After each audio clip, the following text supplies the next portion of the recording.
stuff. I expect to get some very strong criticism on the second book. There are some really far-out stories. And that's the best phrase I can think of to use for them.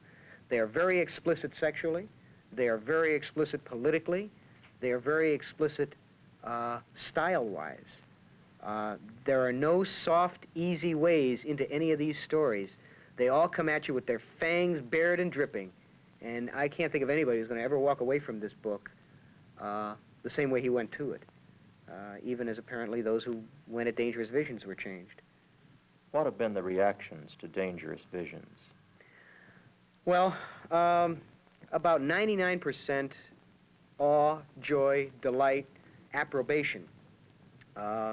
People not thinking it could be done, of course. You see, most of the time, people don't write to you when they like something. They only write to you when they're ticked off about something. They only write when they're annoyed about something. Yet I got nearly 2,000 letters from people saying, thank you. You know, I mean, just that much. Thank you. One guy wrote, my life was changed, which is, insanity too.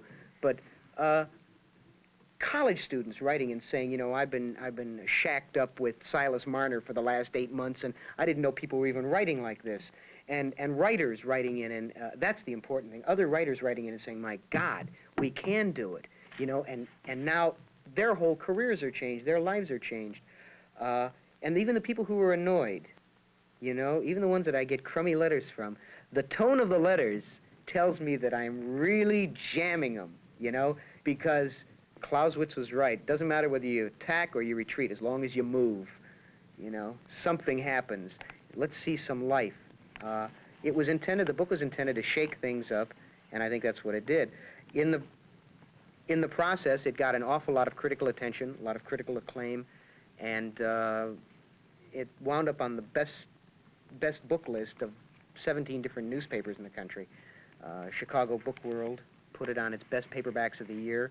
Sold over 50,000 copies in various editions. It's been translated into 6 languages. It won more awards than any other science fiction book in the last 25 years. And all in all, it's pretty nice little job. Where do you think things are going from here in terms of science fiction and what it has to say about the contemporary scene? I think science fiction has some strange anomalies, or anachronisms about it, actually. It's beginning to use literary techniques that were outdated in the 30s.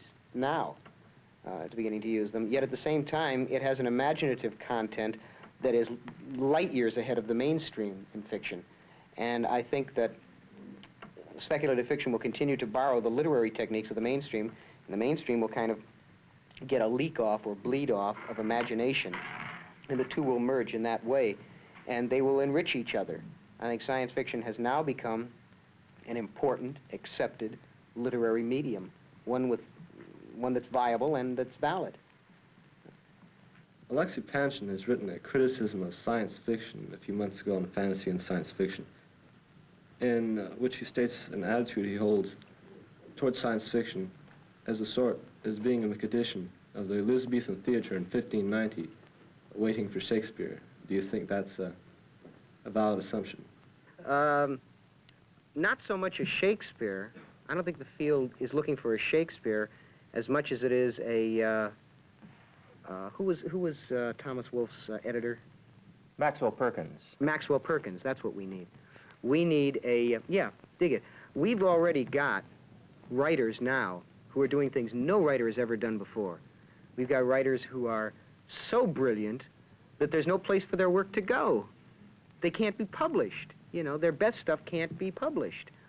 We don't need another Shakespeare, and we don't need a Shakespeare in our field. What we need now is an editor with literary credentials so big, so beautiful, so unassailable that he will be able to, a man who will take science fiction writers, the best science fiction writers, and get them their Globe Theater.